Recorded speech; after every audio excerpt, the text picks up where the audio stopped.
Hello, everyone. My name is Jim Seberg, and I'm the Assistant Director for the Medical Cannabis Research Center at Drexel University. Today, I'm pleased to be joined by the Minority Cannabis Business Association's Board Chair, Mike Lomuto, as well as the Minorities for Medical Marijuana's New York State Director, Dr. Adrian Adams, for our speaker series today.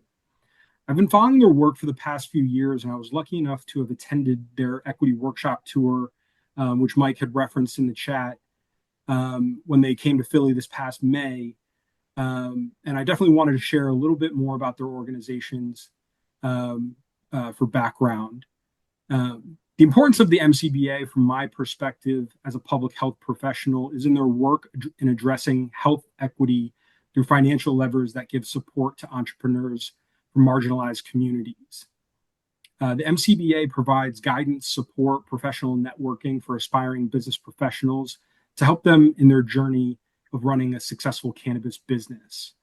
Minorities for Medical Marijuana also serves a very important role in the cannabis space by creating a culturally inclusive environment where diversity of thought, experience, and opportunities are valued, respected, appreciated, and celebrated. Minorities for Medical Marijuana really does provide a lot of great resources, such as information, education, referrals, and some advocacy work regarding a variety of topics in the cannabis space. Like I said, from my perspective, their organizations serve important roles in combating health inequality. And I look forward to them sharing more about their work and continuing to follow their work, as we've had some really great conversations leading up to this speaker series. First, I wanted to start off by asking Dr. Adams and Mike, but we'll start with Dr. Adams first here. How did you get into the cannabis space, and could you tell us a little bit more about your current role? Yeah, essentially, I came into it through the medical side because my wife is one of the first cannabis certifying physicians in New York State. She's also a board member of Doctors for Drug Policy Reform, and as a cannabis part of her practice is a cannabis practice. And so I saw patients coming in with products that were clearly inferior and not even containing cannabis, as you could tell by just reading the label. So I was concerned. And then we went to a meeting with an independent physician meeting, where it was hundreds of independent physicians, mostly primary and internal medicine physicians. And the big giveaway that night was a mug that said, "Don't confuse your Google search with my medical degree." And, hot coffee mug that night. And about 48 hours later, we were at a dinner with five or six of the physicians who were there that night. And one of them just happened to chime in and ask the rest, what do you say when your patients ask you about cannabis and CBD? Well, what's your response? And everybody was quiet. And then one of them said, "I just tell them that I don't know anything about it. I don't want anything to do with it. Look it up online." And I said, "That's funny because you took two mugs the other night." He didn't even see that the irony there. And that's what I looked at my wife and I was like, we have to start making products designed for physicians to retail to their patients that they can be confident in. And that's what kind of got me into it that way and has kept me on sort of the medical side of things. And that's why today I am the New York State Director of Minorities for Medical Marijuana. Um, a lot of people with the resurgence of CVS and Rite Aid and on every single corner, it seems. People don't realize that in Black and brown communities, particularly urban communities, the access to the drugs behind those counters is not high. Cannabis is used to treat a lot of conditions, and it has been for a very long time. And so it's viewed a little differently in that community. Thank you for that, Dr. Adams. And certainly, as someone who has received my master's in public health, the understanding of the social and economic determinants of health are something that really resonate with me in what you said. Now, same question to you, Mike. How'd you get into the cannabis space, and how did you get to where you're currently at? Yeah, so thanks Jim for the platform today, and thanks everybody for being here. Looking forward to a great conversation. And shout out to Sharon, I think who I just saw pop on here too, because she's been amazingly helpful in navigating the Pennsylvania market for us too, and just doing amazing work and bringing a lot of people together in the ways that need to be brought together. So I'm going to be off camera because my video is kind of a little wonky today. But for me, I've been in the space for about 25 plus years now. So it's pretty much been, the thing that I've done for most of my adult life or all of my adult life, really. And it's taken a lot of different forms, a lot of different, shapes and sizes, and mostly grew up in San Francisco within the industry out there, and then have, spent a lot of time, about 20 years traveling around the country and really getting to kind of see how the industry or, the legacy space and then the evolution into an industry has taken place and shaped in different places. The Equity Workshop Tour, of course, has been a more formalized and structuralized version of that, where we've gone from place to place and put together workshops with business roundtables and regulatory panels with policymakers and things of this nature. And so, but the reality is it's all the same at the end of the day, to me, which is that we are trying to figure out, or we are figuring out, how do we stand up a cannabis industry that, to Dr. Adams's, points, is has the efficacy that we want to have, has the opportunities that we're looking to have, making sure that a lot of the harm from the war on drugs is, rectified, and making sure people have access to cannabis, whether they use it in a medical market or whether they're using it in adult use. There is medical application, scientifically shown now that people are using this and having medical benefit. And so, varying degrees of benefit, of course, but we need to make sure that this is done responsibly and that it's done in a great fashion for everybody to take advantage of the opportunities. For the role that I serve in now as the board chair for Minority Cannabis Business Association, our focus is grassroots, right? Our 2025 priorities coming up are really grassroots focused. And so that's what I really focus on, is how do we make sure that everybody that wants to see at this table, that already is sitting at this table and, is able to really be able to have their voice heard, and not only have their voice heard, but also have the opportunities and the platforms to be able to listen to everybody else too, so we can cohesively put together some strategies at the state level, at the federal level, at the local level, to move this ball forward in a responsible manner. Thanks for that, Mike. Um, Definitely wanted to start off with kind of better understanding kind of what was the genesis between the relationship between Minorities for Medical Marijuana and Minority Cannabis Business Association. How did that relationship begin? So, I'll say it predates me, right? The genesis of the relationship between the organizations. I was at a couple other organizations, got to kind of see different pieces of it.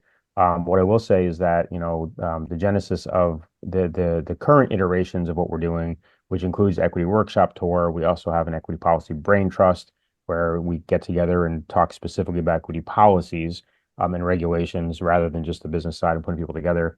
That came from me and Dr. Adams, a couple other folks, Mark Slaw, sitting down and saying, "Hey, actually, Adrian, I'm going to go to you because you have the best way of putting it with your bar analogy, and I really like it. So yeah, can you tell your bar analogy here?" Yeah, that was about 3 years ago. I said that basically there were several organizations who had just put out some good work. MCBA had just done a real popular white paper that had just come out, and M4MM was doing uh, access workshops all over the country, helping people get their medical cards and things. And I was like, it's kind of like when you open the door and walk into a crowded bar. There may be a dozen great conversations going on, but it just sounds like noise. Um, we need to kind of try to come together and have a collective voice and speak in unity when it comes time to speak to particularly the politicians, because they're constantly hearing from many different voices that come to the table. And it's very easy for any one of them to get drowned out. So if we come together, chop it up behind the scenes, have our agreements, and decide on, what we can really unite and get behind, that it makes a lot more sense. And because at that point, we started to see that there was a lot of people doing things in silos, that were doing great work. We just needed to sort of amplify it. And the only way we could do that is by getting together. Yeah, it definitely is interesting to hear. Siloing is something that I think within our society is definitely becoming more and more popular. I know within academia, it's kind of the MO as well. Um, Definitely wanted to see what your biggest takeaways were. I'll throw this up to you, Dr. Adams, first, from that equity workshop tour. What really kind of stood out to you going across the country and listening to people? That a lot of people don't realize that the social equity programs in the various states are really only focused on licensing. Um, Beyond actually granting of the licenses, some try to be a little more advantageous towards the marginalized communities that have traditionally suffered from cannabis enforcement, Black and brown communities primarily. But by and large, business is business. Once you get that license, it's like any other business. You need all the same things and then some, because it is cannabis. And for a lot of folks, they don't realize that. They just go for the license, not realizing that there is no equity in business, generally speaking. The equity is merely in the licensing portion. But in terms of this conversation, I would love to see, academia take a more assertive role in the conversation, particularly when it comes to collecting data. The excuses that are used oftentimes for not being more out front in terms of creating programs that take the extra step, that push the boundary a little forward. And in research, and I've done a lot of research myself. In research, that's what it's all about, right? Taking the boundary of what's known and extending that a little bit, pushing things a little. And that's what needs to be done in cannabis.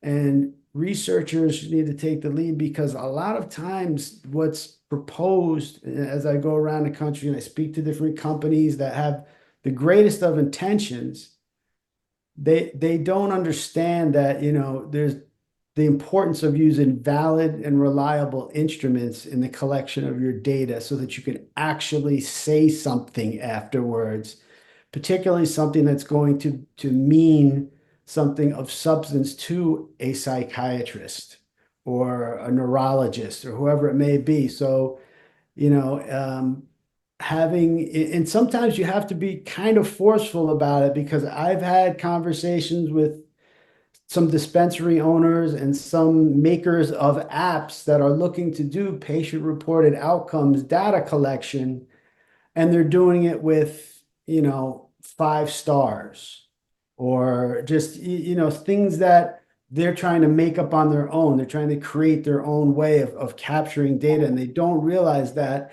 if you were to just use a PHQ-9, if you're going to talk about depression, to use the generalized anxiety disorder questionnaire, to use things like that, that what you can say with that data afterward is so much more meaningful to such a broader audience, that I'm hoping, some of the folks on this call now that do this work actually can really bring that to light.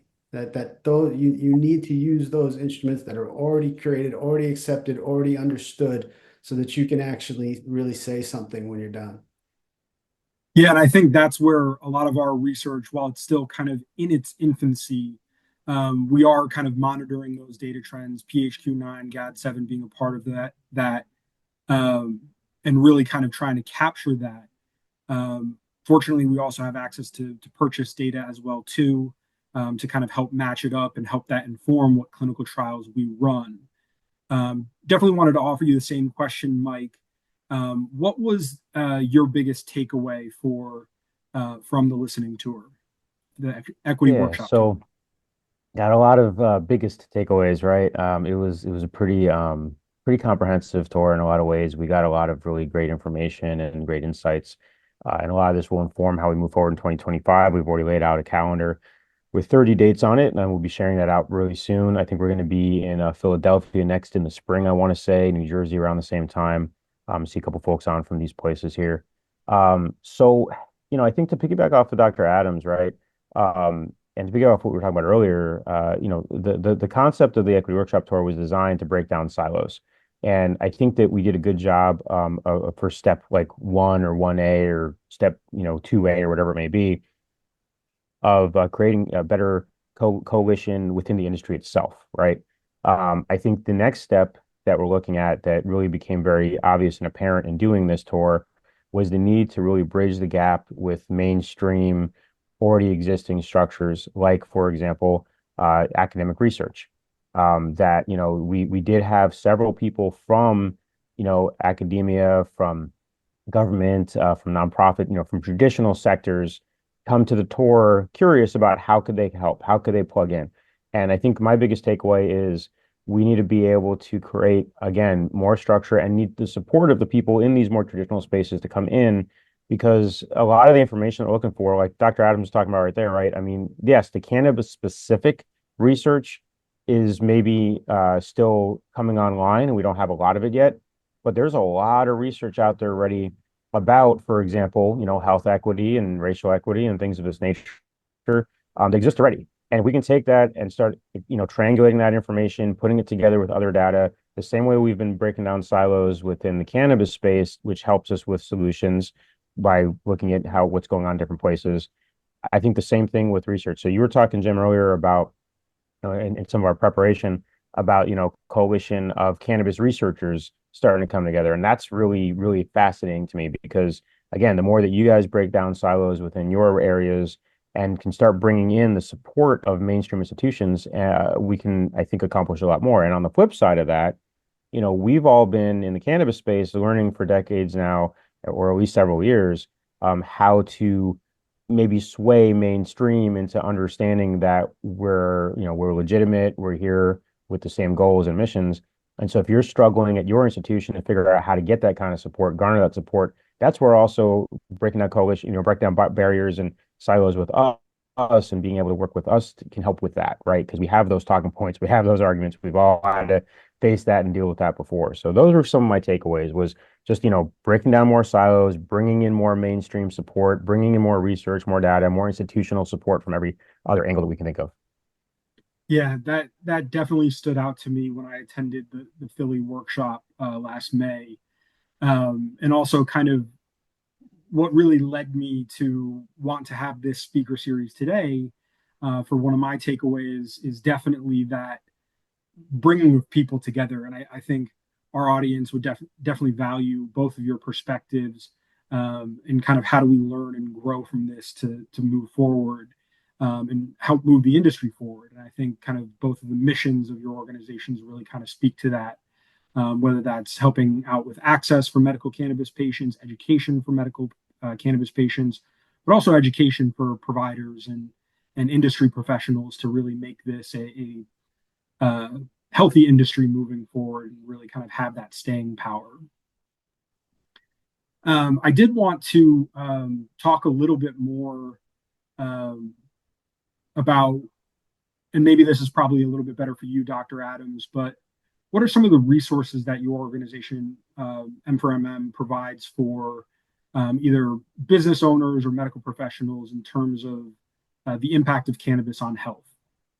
Well, we've got about a half dozen national programs.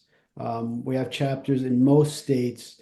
The chapter in Pennsylvania is incredibly strong with Sharon, who's on here with us tonight. We have a health is wealth. Some of them are Ready, Set, Grow. Let's Talk Cannabis. Level 1 Public Policy. Sow the Land. We Project Clean Slate and Procure, which is designed to help minority business owners within cannabis to be found by people who looking to do business with them. Safe access clinics that we have. There's also, if you go to m4mmunited.org, you actually can see our DEA cannabis rescheduling commentary. So that if you wanted to have an intelligent conversation with somebody about the potential for rescheduling, what it could and couldn't do, that's a good place to look. Again, M4MM United. I'll put it in the chat in a minute. And Mike, I know that we had talked a little bit about this in our lead up. I know that this might be a little bit outside the scope for the MCBA, but I know that you mentioned some of the resources that you point cannabis business owners to. Would you like to speak a little bit more about that? Um, yeah, I'm trying to make sure I'm pulling in the right information here for you, Jim. So if I start to veer off, just remind me of what it is that we were talking about before. I think it was But the ACHEM stuff. Yes, ACAM. So, I mean, I think ACAM, I want to say Dr. Rachel Knox. I checked out one of her webinars that she'd done with you all before, if I'm not mistaken. It was great information. I highly recommend, especially if you're in the health professional industry, to connect with ACAM if you haven't already. These are folks that are just, I think, in a lot of ways, leading the charge in the health equity movement, really laying out a foundation and a structure for what health equity is. They have 4 pillars of health equity, so they're and the reason I'm bringing this up specifically is that one of the things that we're really keen on right now with MCBA is getting the language right. Really making sure that we're all, to Dr. Adams's point earlier, using similar language, understanding language similarly. I think ACAM is one of the organizations that's actually working on doing that specific, taking that charge specifically. Dr. Rachel Knox is actually one of our founding board members, so always want to give her a good shout out and respect for what she's built here. But I think that the thing I'll say is that, ACAM is a great resource, but the most important thing to me when you're looking for resources in cannabis, because there's a ton of them out there, is really finding the resource that fits what you, how you're aligned, right? Finding a resource, finding people that align with you. And it seems so basic and so simple, I think, a lot of times that we almost overlook that part, because cannabis is so changing all the time and nebulous. And so what happens, I see a lot of the time, is that people will find an organization that they thought might be aligned. Somebody referred them, they did their initial research on the website, they go find it, and then it doesn't meet their expectations of what exactly they were looking for. And then they get discouraged and they kind of stop and they kind of feel like, oh, there's nothing for me here, so on and so forth. And there's really 2 solutions in that situation. One is keep looking. There's still actually hundreds of other organizations out there, and ask for a referral, ask for a friend, hit up me or Dr. Adams. Of course, MCBA and M4M are great, but we can help you find other specific resources that might suit you specifically about where you are, right? DACO, for example, in Southeast based in Philadelphia, but doing work on a national level, right? So that's one route forward. Another route forward is actually find other folks, like Dr. Adams was mentioning earlier, find the people that want to create that table. This is still early. It's just still a new game at the end of the day. And if you see a gap and you've done your research to find out that that gap really is true, and it's not just because you just perceived that there was a gap, but there actually really is a gap, go ahead and start figuring out how to put something together and create it yourself. There's a ton of real estate in this industry that needs to be covered. We need to make sure we fill these gaps. And so that's really, I think, my pitch to folks is, keep looking, keep finding, or create your own. Don't get discouraged by not having resources. They're there. We need to create them. Yeah, it's definitely a good point. I think what we're And thank finding, you, Dr. especially, Adams, for putting the daco.com. Yeah. yeah, and feel free to go to those links, and we'll try to post those along with the recording, and our summary of the event after for those watching after the event. Um, but I think that kind of brings up a good point, from what both of you have said, um, with these resources. And I kind of would like to give the audience a little bit of a better understanding of kind of some of the biggest issues that your organizations are facing. So I'll pass it over to you, Dr. Adams, first, and then we'll go over to Mike. What are the biggest issues that Minorities for Medical Marijuana kind of is looking to address and has kind of found along the way? Well, for one thing, funding is an issue.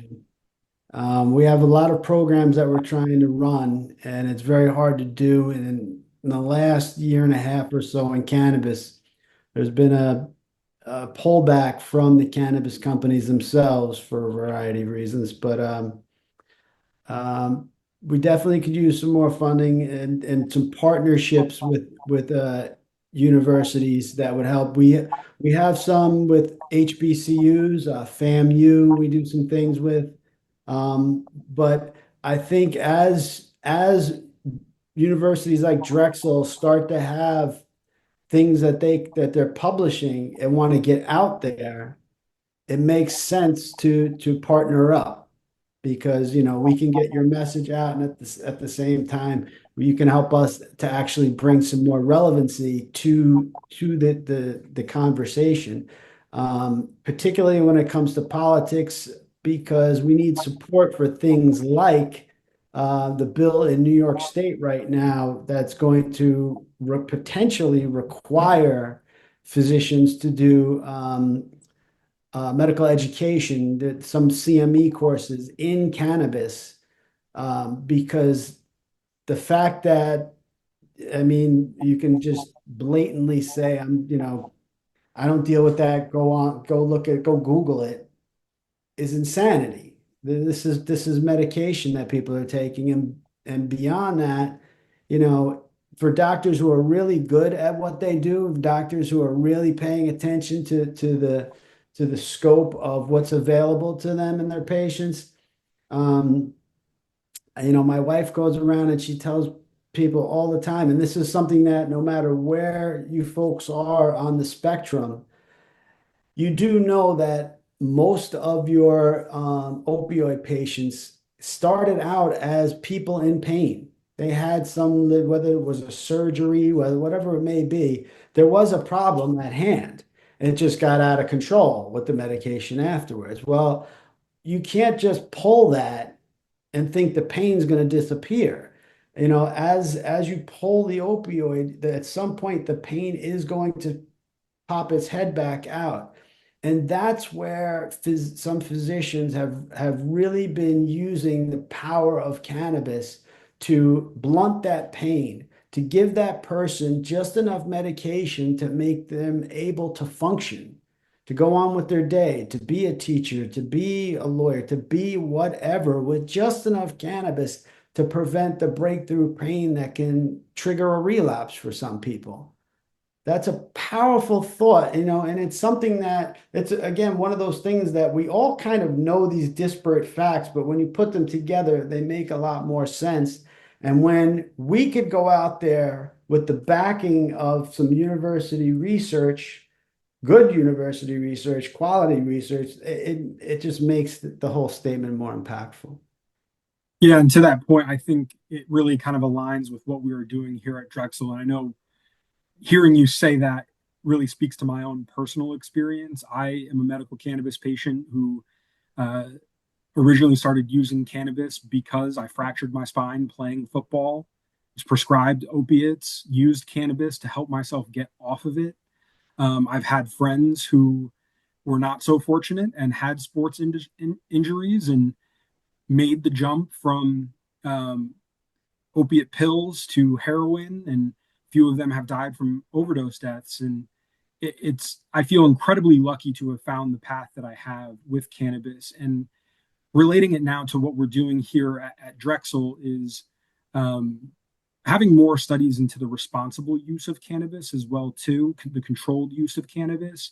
We're doing a clinical study that I'm helping oversee right now into tolerance breaks and finding that right dose, that correct dose that is manageable, and managing the tolerance as well too, and having it be an integrative part. We had Dr. Peter Grinspoon on with us as one of our original speakers. I believe it's almost 2 years ago now, talking about using cannabis as an integrative therapy, as another tool in the toolbox.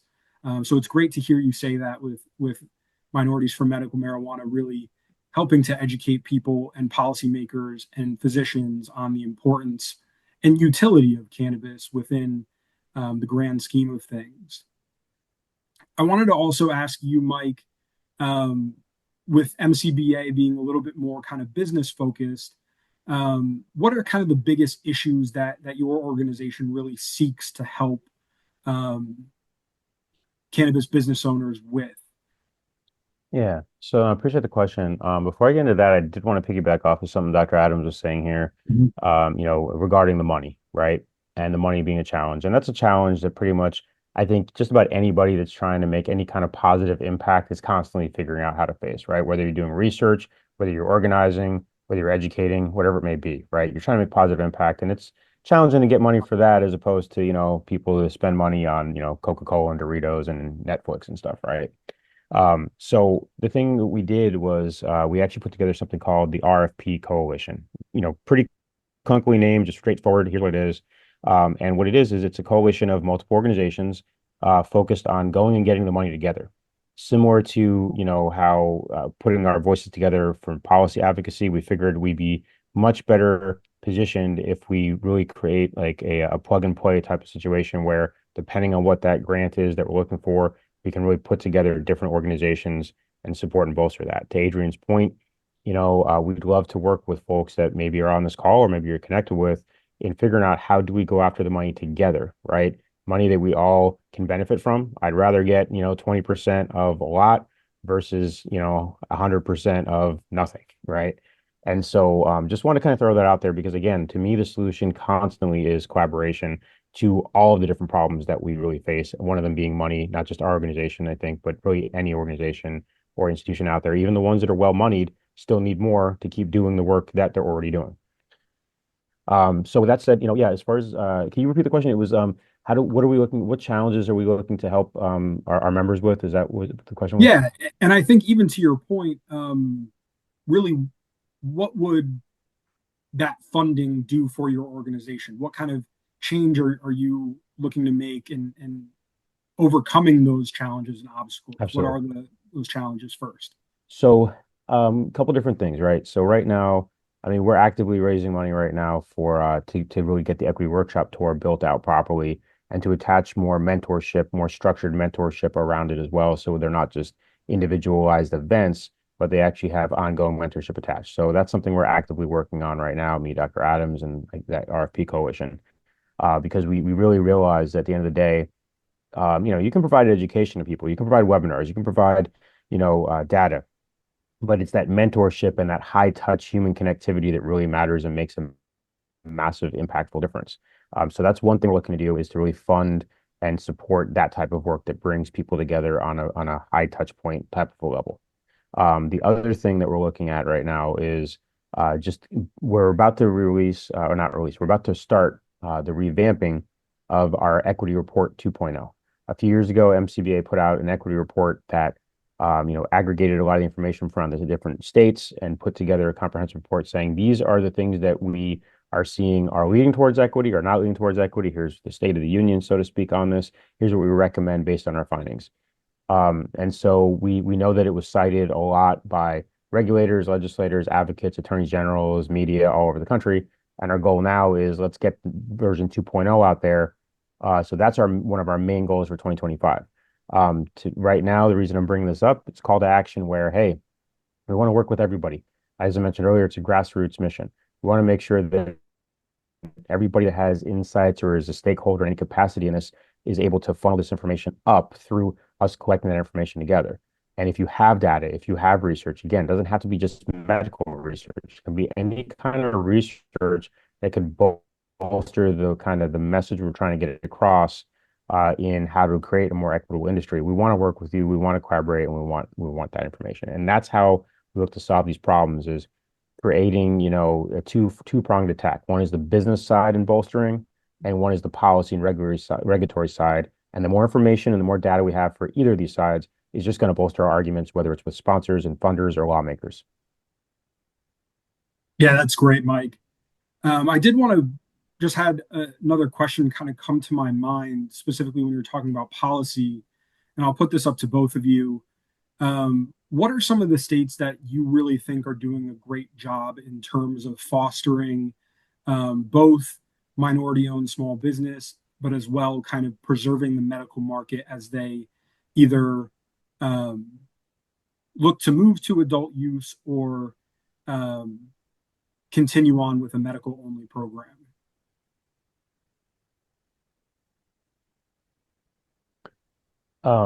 Yeah, I can start off here. So I think there's a few states that come to mind. I think that aside from a lot of the detractors and a lot of the negative press, and a lot of the true horror stories that have happened, I think that, and Dr. Adams can give you this in a little bit, better than I can. I think there's some positive that we're starting to see coming out of New York, and we need to really look at that and not just dismiss some of the negatives that people have been putting out there, but really looking to see where the positives are, because that is real stuff to build off of. I'll say Minnesota is a state that we've been really keen on. We've sat down with a lot of the regulatory folks there, and we think that we're seeing a much more collaborative spirit amongst the regulators there. Also, we usually see collaborative spirit amongst the people in the industry at the beginning of a marketplace. It's usually after all the licenses come down that the divide and conquer strategy starts working. But so right now, people are still excited and collaborating together. But I think really importantly, the law itself has great structure in it, and the regulators themselves are being very intentional and collaborative in how they're staying it up. The third state I'll mention is actually a little bit of outside. I just got back from Texas, and I would say that Texas, similar to how Oklahoma a few years ago, although yes, Oklahoma had lots of problems, we get that. Every state has, just which problems do you want to choose. Oklahoma had one of the most diverse ownership of licenses in any state in the union by far. We're seeing, from what I understand from being on the ground out there this last week, a similar type of trend in Texas because of the lower barriers to entry that were introduced, by the way that Texas took and interpreted the Farm Bill. So there's, obviously a lot more structure that needs to be built in that state. There's obviously lots of problems like anywhere else that need to be fixed. But I think that there's a lot of things that we can learn from how they're doing things to make sure that minorities have an actual chance of getting the industry without all the massive barriers we've seen in some other places. And what is your perspective, Dr. Adams, since you are the New York State Director? I'd love to hear your perspective on this. Well, I'm also a newly licensed New York State processor, and I'll have my distributor license probably next month. And it's been interesting because the one thing I'll say, and Maryland's making a decent attempt at doing it right. But when we were out in Minnesota, it was very, very interesting to see a state that's really, really being proactive and positioning themselves more as an advocate for their pending licensees. Also helps that they have a $17 billion state surplus to play with. So they have the ability to put their money where their mouth is. That remains to be seen, but it seems like that's going to happen to a degree. New York is the one state so far where flower is not king. Every other state, what sells the most is flower. In New York, it's actually vapes. So that's interesting, and that's an area where that might lead research to go down a different road than it traditionally would have otherwise gone. But I think it's going to come around. It's going to take some time, and we're only up to 230 dispensaries now in the whole state. So it's continuing to kind of grow and expand. But if anybody's from another state where you're doing a rollout, what you really want to try and pay attention to is having each phase of the industry grow together and not have one get so far out in front, such as what happened in New York, where the cultivators were the loudest voices at the table early on. And so they were the ones who got the licenses right away. They want to grow, grow, grow. And what they soon realized was after a harvest or two, wait, where's all the customers? Where are the dispensary licensees? Oh, they don't exist yet. Problem. And so that's created, for a while, it created a problem where you had all this marijuana sitting on shelves, getting old and stale. And then subsequently, you don't have as much investment in growth in 23 and 24 because they're still sitting on stuff from 22. So it's taking a while for this all to catch up, but that's one thing that you really want to pay attention to in new states that are coming online is to actually all the licensees, whether it's cultivation, manufacturing, distribution, and the retail dispensary licenses, they need to grow and expand together. Otherwise, things get out of whack. Mike, did you You have know, anything that you I wanted to want to add? piggyback off that too, because this is yeah, sorry, I think I'm probably on a lag there, but this was very reminiscent of what we really advocated for when we sat down with the Minnesota regulators recently. And to piggyback off of Dr. Adams, I would say, and Dr. Adams was at that meeting, to be clear, saying exactly what he just said. And I think that, to piggyback off that, it's not even just the three verticals or four verticals or different type of licenses, but also all the different agencies and the municipalities, right? Making sure that as this rollout happens, that you're really mapping it out. And you can't expect the regulatory agency to do all of the mapping on their own. So any kind of mapping that you can kind of show and bring to the table and show, especially from folks from other states that maybe have similar types of rollouts and regulations, making sure that the regulatory agencies and the municipal regulators and all these different folks are communicating from early on in the process in mapping things out. Because one of the things we've seen is you'll have everything seems fine, but there's this one department that didn't get the memo, literally, because there was no memo sent out. And that one department might end up hanging things up for maybe 8 months in a process that should have been 3 months total or 5 months total, or whatever it may be. And that can really impact people that are on the undercapitalized side of the equation, right? I mean, it impacts people that have the capital, but at least they have the capital to deal with that. I also just wanted to throw a quick shout out to Heath Chappelle was on the call earlier. New Jersey, Dr. Adams mentioned putting your money where your mouth is. New Jersey put their money where their mouth is, and they did actually fund a lot of social equity licensees, entrepreneurs in that state to give them some good seed money, not as much as it needed necessarily fully, but a good, I think, 150,000 or so per applicant, per licensee to be able to get going. We haven't seen that in other states to that extent as much. So that was really great to see. Anyway, just throw that out there. Yeah, and that's a good point to make. We've actually had Tahit as a speaker talking about his role at the New Jersey Cannabis Training Academy. They actually just launched, I believe, about a month or two ago, and it's really great to see what they're doing and providing access and education to business owners. And even if you're not from New Jersey, I believe that there is kind of a wink, wink, nod, nod for if you are an aspiring cannabis entrepreneur to kind of take a look at that and kind of get the ins and outs, basic 101 level understanding of what issues may arise. Do want to be sensitive to the time here. We got about 13 minutes left. So just a few more questions here. If anyone in the audience does have any questions, please feel free to put them in the chat. More than happy to bring those up to Mike and Dr. Adams. But I did want to talk a little bit more. I know that Dr. Adams, you had talked about your chapter here in Pennsylvania with Sharon being active in that. She's also on our community advisory board here for the Medical Cannabis Research Center. But outside of kind of like the timing of the licensing aspect of things and funding businesses, what should state markets look to do, and how do your organizations kind of fit into that process moving forward? We can help them as they produce regulations. We are more than willing to actually review them, respond to them. I mean, what we did in New York a few years ago is as the regulations would come out, we would go through them, we would highlight the parts that were problematic, and we would rewrite the language so that all they had to do was copy and paste. They could have avoided a few lawsuits. And they didn't listen, but there's other states now that we're working with that are listening. And I think that if Pennsylvania was going to be smart, they would include the people who are working on the ground to try and make what they're going to put forward work. Speak to them first.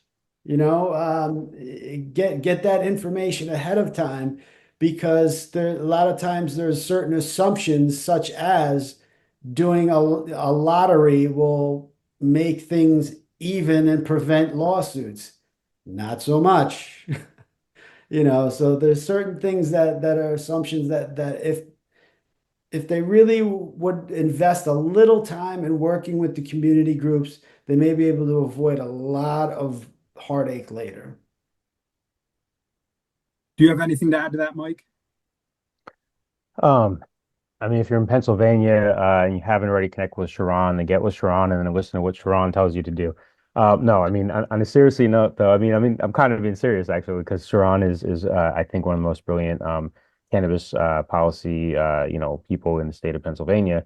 And so to me, it always is important to align yourself with folks like that, right? So that's what we try to do as an organization is connect people that are already doing the work. We don't need to reinvent the wheel here, right? As Dr. Adams said, running that kind of document through a mill of people that are already doing that work anyway for other parts of what they do, I think is key. The thing I'd like to say here is, if you are on the research side or the academic side, um, please recognize that you're not alone, that there are lots of structures in place, and there are lots of advocates and people, not only in Pennsylvania, but all over the country doing this work.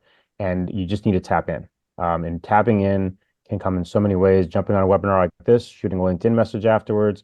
Farzana, by the way, great to connect with you in DC as well, and I'm looking forward to following up. And Farzana just literally just sent me a LinkedIn. It's really that simple a lot of the time. Don't ever underestimate what you have at your fingertips, especially if you've been able to navigate, a lot of these massive institutions that are challenging to navigate. That adds a huge amount of value to the work that when you then reach out to organizations like ours, that we can then put together in our advocacy work. So I just want to really make a pitch for that. Yeah, thanks for that, Mike. Sharon's been great for us as well too. And for anyone that hasn't been to Black Cannabis Week, I highly recommend it. It is a great experience to really learn more about the movement going on here in Pennsylvania, and as well as great to hear from a lot of legislators at the policy breakfast. And want to give a shout out as well to Sharon for all the great work that her and her organization have done to put that all together. Really kind of hopeful, gives me a lot of hope for the future that we can have an equitable industry that um, really prioritizes consumers and creates competition throughout the marketplace that is fair and equitable to business owners as well too.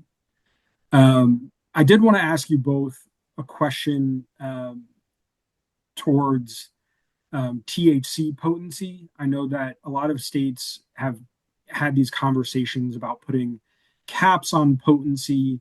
Personally, I'm not a big fan of any form of prohibition, but I do think that a lot of education is required around it. So, especially when it comes to conditions like anxiety and PTSD and people with pre existing conditions for schizophrenia and mental health disorders.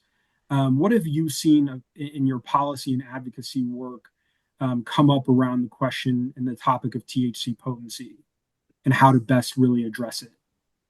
Well, I I could mean, tell you, oh, sorry, go ahead. thanks, Mike. I could tell you that I was approached by more than one dispensary owner who found out I had a processing license now last week, saying that there's not enough low dose options. So, it's a matter of each market kind of maturing and learning and becoming more knowledgeable in the fact that it's not all about THC content. That people need to understand their terpenes, their ideal terpene profiles.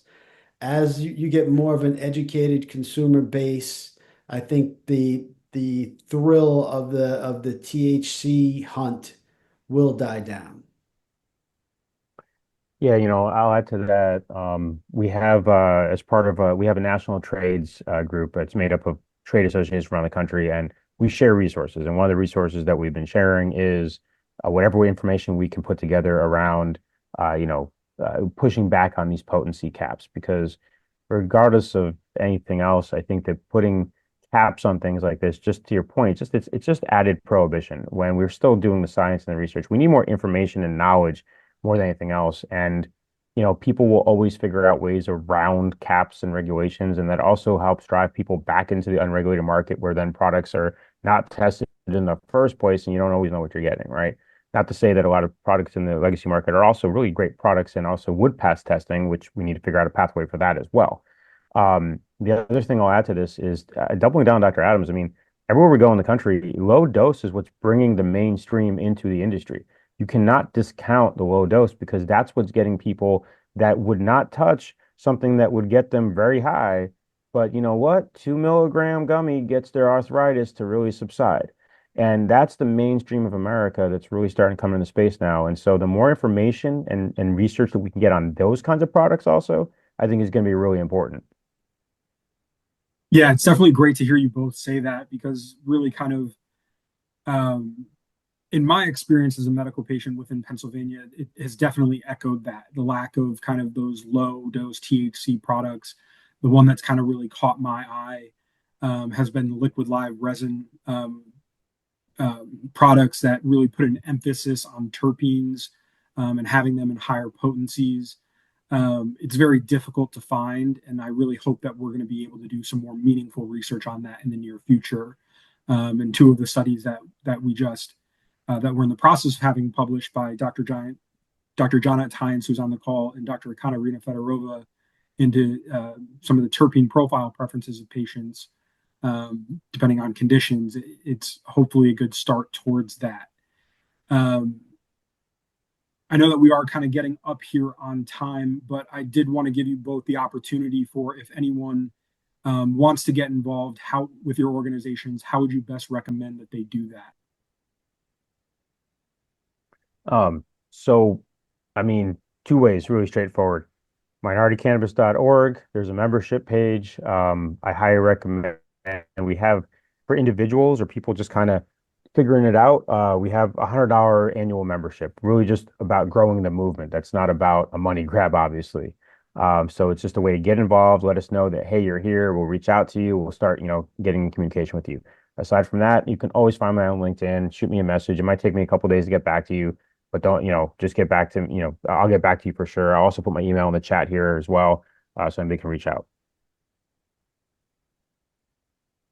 Yes, and for me, the easiest way is to connect with me on LinkedIn, or to put my email in. You can shoot me an email. But for M4MM United, we have something called a freemium membership, which gets you pretty much almost everything, access to almost everything.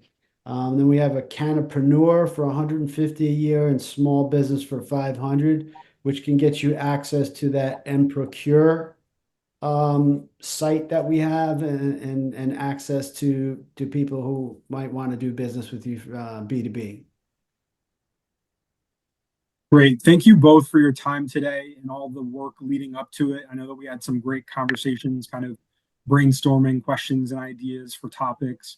I'm definitely looking forward to keeping in touch with you both, as well as following your work moving forward. It definitely is very important work to help ensure both an equitable cannabis industry as well as a responsible cannabis industry, keeping in mind both the medical benefits, which is really kind of what got us to this point, but as well to ensure that policy and research can help ensure repairing the harms done by the war on drugs. So thank you both for your time, and I look forward to staying in touch. Thank you, Jim, and thank you you, everybody everybody. here.